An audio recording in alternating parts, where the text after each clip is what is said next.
ओम नमः शिवाय। शिव जी सदा सहाय। ओम नमः शिवाय। गुरु जी सदा सहाय। वायव्य संहिता के पूर्व खंड का अध्याय 25।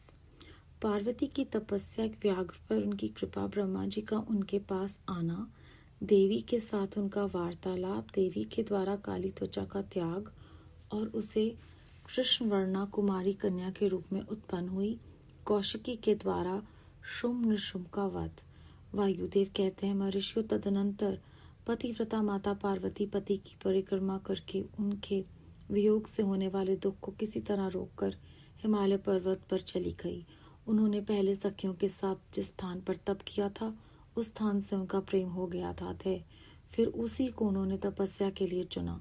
तदनंतर माता पिता के घर जा उनका दर्शन और प्रणाम करके उन्हें सब समाचार बताकर उनकी आज्ञा ले उन्होंने सारे आभूषण उतार दिए और फिर तपोवन में जा स्नान के पश्चात तपस्वी का परम पावन वेश धारण करके अत्यंत तीव्र एवं परम दुष्कर तपस्या करने का संकल्प किया।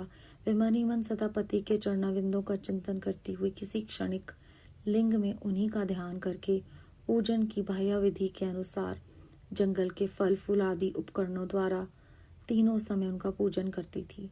भगवान शंकर ही ब्रह्मा का रूप धारण करके मेरी तपस्या का फल मुझे देंगे, ऐसा दृढ़ विश्वास रखकर वे प्रतिदिन तपस्या में लगी रहती थी। इस तरह तपस्या करते करते जब बहुत समय बीत गया तब एक दिन उनके पास कोई बहुत बड़ा व्याघ्र देखा गया। वे दुष्भाव से वहां आया था। पार्वती जी के निकट आते ही उस दुरात्मा का शरीर जड़वत हो गया। वे उनके समीप चित्र लिखित सा दिखाई देने लगा। दुष्ट भाव से पास आए हुए उस व्याघ्र को देखकर भी देवी पार्वती साधारण नारी की भांति स्वभाव से विचलित नहीं हुई। उस व्याघ्र के सारे अंग अकड़ गए थे। वह भूख से अत्यंत पीड़ित हो रहा था और यह सोचकर कि यही मेरा भोजन है, निरंतर देवी की ओर देख रहा था। देवी के सामने खड़ा खड़ा वह उनकी उपासना सी करने लगा। इधर देवी के हृदय में सदा ही यही भाव आता था कि यह व्याघ्र मेरा ही उपासक है, दुष्ट वन जंतुओं से मेरी रक्षा करने वाला है। यह सोचकर वह उस पर कृपा करने लगी। उन्हीं की कृपा से उसके तीनों प्रकार के मल तत्काल नष्ट हो गए। फिर तो उस व्याघ्र को सहसा देवी के स्वरूप का बोध हुआ। उसकी भूख मिट गई और उसके अंगों की जड़ता भी दूर हो गई। साथ ही उसकी जन्म से दुष्टता नष्ट हो गई और उसे निरंतर तृप्ति बनी रहने लगी। उस समय उत्कृष्ट रूप से अपनी कृतार्थता का अनुभव करके वह तत्काल भक्त हो गया और उन परमेश्वरी की सेवा करने लगा। अब वह अन्य दुष्ट जंतुओं को खदेड़ता हुआ तपोवन में विचरने लगा। इधर देवी की तपस्या बड़ी और तीव्र से तीव्रतर होती गई। देवता शुंभ आदि दैत्यों के दुराग्रह से दुखी हो ब्रह्मा जी की शरण में गए। उन्होंने शत्रु पीड़न जनित अपने दुख को उनसे निवेदन किया। शुंभ और निशुंभ वरदान पाने के घमंड से देवताओं को जैसे जैसे दुख देते थे वे सब सुनकर ब्रह्मा जी को उन पर बड़ी दया आई। उन्होंने दैत्यवध के लिए भगवान शंकर के साथ हुई बातचीत का स्मरण करके देवताओं के साथ देवी के तपोवन को प्रस्थान किया। वहां सुरश्रेष्ठ ब्रह्मा ने उत्तम तप में परिनिष्ठित परमेश्वरी पार्वती को देखा। वे संपूर्ण जगत की प्रतिष्ठा सी जान पड़ती थी। अपने श्री हरि के तथा रुद्रदेव के भी जन्मदाता पिता महेश्वर की भार्या आर्या जगन माता गिरिजानंदिनी पार्वती जी को ब्रह्मा जी ने प्रणाम किया। देवगणों के साथ ब्रह्मा जी को आया देख देवी ने उनके योग्य अर्घ देकर स्वागत आदि के द्वारा उनका सत्कार किया। बदले में उनका भी सत्कार और अभिनंदन करके ब्रह्मा जी अनजान की भांति देवी की तपस्या का कारण पूछने लगे। ब्रह्मा जी बोले, देवी, इस तीव्र तपस्या के द्वारा आप यहाँ किस अभिष्ट मनोरथ की सिद्धि करना चाहती हैं? तपस्या के संपूर्ण फलों की सिद्धि तो आपके ही अधीन है, जो समस्त लोगों के स्वामी हैं। उन्हीं परमेश्वर को पति के रूप में पाकर आपने तपस्या का संपूर्ण फल प्राप्त कर लिया है, अथवा ये सारा ही क्रियाकलाप आपका लीला विलास है। परंतु आश्चर्य की बात तो ये है कि आप इतने दिनों से महादेव जी के विरह का कष्ट कैसे सह रही हैं? देवी ने कहा, ब्राह्मण, जब सृष्टि के आदिकाल में महादेव जी से आपकी उत्पत्ति सुनी जाती है तब समस्त प्रजाओं में प्रथम होने के कारण आप मेरे ज्येष्ठ पुत्र होते हैं। फिर जब प्रजा की वृद्धि के लिए आपके ललाट से भगवान शिव का प्रादुर्भाव हुआ तब आप मेरे पति के पिता और मेरे श्वशुर होने के कारण गुरुजनों की कोटि में आ जाते हैं। और जब मैं ये सोचती हूँ कि स्वयं मेरे पिता गिरिराज हिमालय आपके पुत्र हैं, तब आप मेरे साक्षात पितामह लगते हैं। लोक पितामह, इस तरह आप लोक यात्रा के विधाता हैं। अंतपुर में पति के साथ जो वृतांत घटित हुआ उसे मैं आपके सामने कैसे कह सकती हूँ। अतः ये बहुत कहने से क्या लाभ। मेरे शरीर में जो ये कालापन है उसे सात्विक विधि से त्याग कर मैं गौर वर्णा होना चाहती हूँ। ब्रह्मा जी बोले, देवी, इतने ही प्रयोजन के लिए आपने ऐसे कठोर तप क्यों किया? क्या इसके लिए आपकी इच्छा मात्र ही पर्याप्त नहीं थी, अथवा ये आपकी एक लीला ही है? जगन माते, आपकी लीला भी लोकहित के लिए ही होती है, अतः आप इसके द्वारा मेरे एक अभिष्ट फल की सिद्धि कीजिए। निशुंभ और शुंभ नामक 2 दैत्य हैं, उनको मैंने वर दे रखा है। इससे उनका घमंड बहुत बढ़ गया है और वे देवताओं को सता रहे हैं। उन दोनों को आपके ही हाथ से मारे जाने का वरदान प्राप्त हुआ है, अतः अब विलंब करने से कोई लाभ नहीं। अब क्षण भर के लिए सुस्थिर हो जाइए। आपके द्वारा जो शक्ति रची या छोड़ी जाएगी वही उन दोनों के लिए मृत्यु हो जाएगी। ब्रह्मा जी के इस प्रकार प्रार्थना करने पर गिरिराज कुमारी देवी पार्वती सहसा अपनी काली त्वचा के आवरण को उतारकर गौण वर्ण हो गई। त्वचा कोश काली त्वचा में आवरण रूप से त्यागी गई जो उनकी शक्ति थी, उसका नाम कौशिकी हुआ।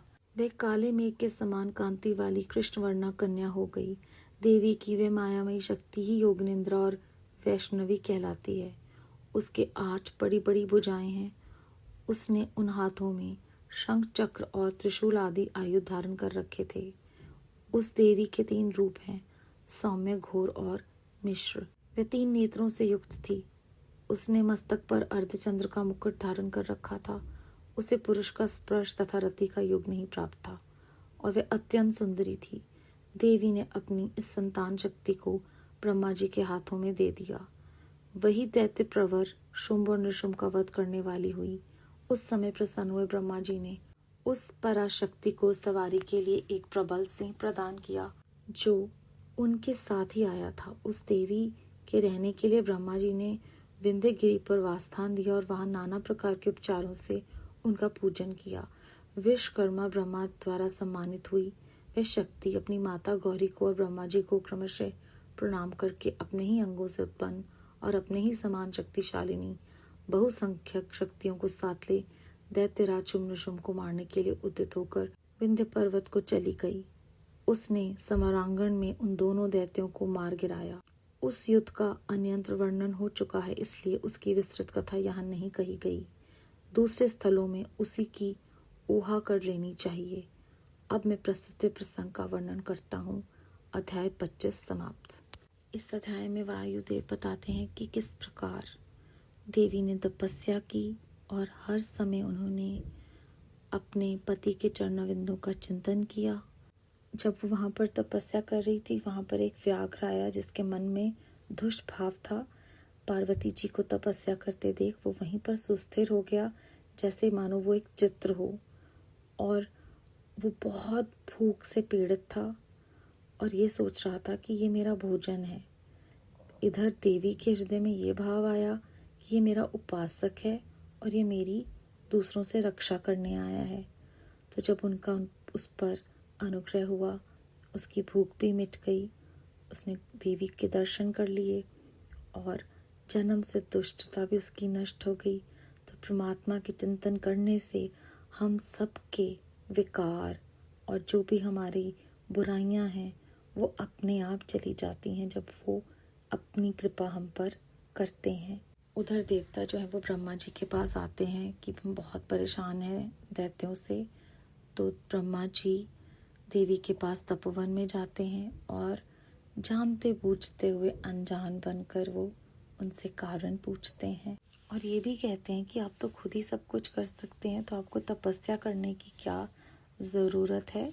आपने अपने परमेश्वर को पति के रूप में पाकर अपनी तपस्या का संपूर्ण फल तो प्राप्त कर लिया, तो ये तो आप कोई लीला विलास कर रही हैं। और वो फिर हैरानी से पूछते हैं कि आप इतनी देर से महादेव जी से दूर कैसे रह सकती हैं। तो देवी उन्हें कहती हैं कि जब सृष्टि का आदिकाल में उत्पत्ति हुई तो आप मेरे ज्येष्ठ पुत्र हैं और प्रजा की वृद्धि के लिए आपके ललाट से भगवान शिव का प्रादुर्भाव हुआ तो आप मेरे ससुर हुए, इसलिए गुरुजनों की कोटि में आते हैं। और मैं गिरिराज हिमालय की पुत्री हूँ और वो आपके पुत्र हैं, तो आप मेरे पितामह हैं। साथ में वो कहती हैं कि लोक यात्रा के आप विधाता हैं, तो जो भी मेरे और मेरे पति के साथ अंतपुर में घटित हुआ वो मैं आपके सामने कैसे कह सकती हूँ। तो यहाँ पर एक सूक्ष्म बात हमें समझाई जा रही है कि पति पत्नी के बीच की बात हमें बाहर नहीं करनी, आपस में ही उसका समाधान ढूंढना है। इस जीवन में हमें किस तरह से विचरना है, अपने घर परिवार में क्या क्या मर्यादाओं का पालन करना है, वो सूक्ष्म रूप में एक एक पंक्ति में, कभी एक एक शब्द में कितनी खूबसूरती से हमें समझा रहे हैं परमात्मा। ये उन्हीं की कृपा का प्रसाद है। इसके बाद ब्रह्मा जी देवी से कहते हैं कि क्या ये आपकी इच्छा मात्र से संभव नहीं हो सकता था जो आप चाहती हैं? ये आपकी लीला है, क्योंकि आप लोकहित के लिए ही जो भी कार्य करती हैं वो होता है। आप मुझे फल प्रदान कीजिए। शुम्भ निशुम्भ नामक दैत्यों को मैंने ही वर दिया है और अब उनमें घमंड आ गया है, वो देवताओं को सता रहे हैं, तो आपके द्वारा जो शक्ति रचियां छोड़ी जाएगी उनसे उनकी मृत्यु होगी। तो ब्रह्मा जी के कहने पर देवी अपनी काली त्वचा के आवरण को उतार देती हैं और उस त्यागी हुई त्वचा से कौशिकी नाम से वो शक्ति के रूप में आती हैं और उनके रहने के लिए ब्रह्मा जी जो हैं वो विंध्य पर्वत पर उनका निवास स्थान बनाते हैं। विश्वकर्मा और ब्रह्मा जी द्वारा सम्मानित हुई वो सबको प्रणाम करके उस सिंह की सवारी करके चली जाती हैं जो ब्रह्मा जी उनको प्रदान करते हैं और फिर उन दैत्यों को वो मार गिराती हैं। बेअंत शुक्राना गुरु जी महाराज, बेअंत शुक्राना। ओम नमः शिवाय। शिव जी सदा सहाय। ओम नमः शिवाय। गुरु जी सदा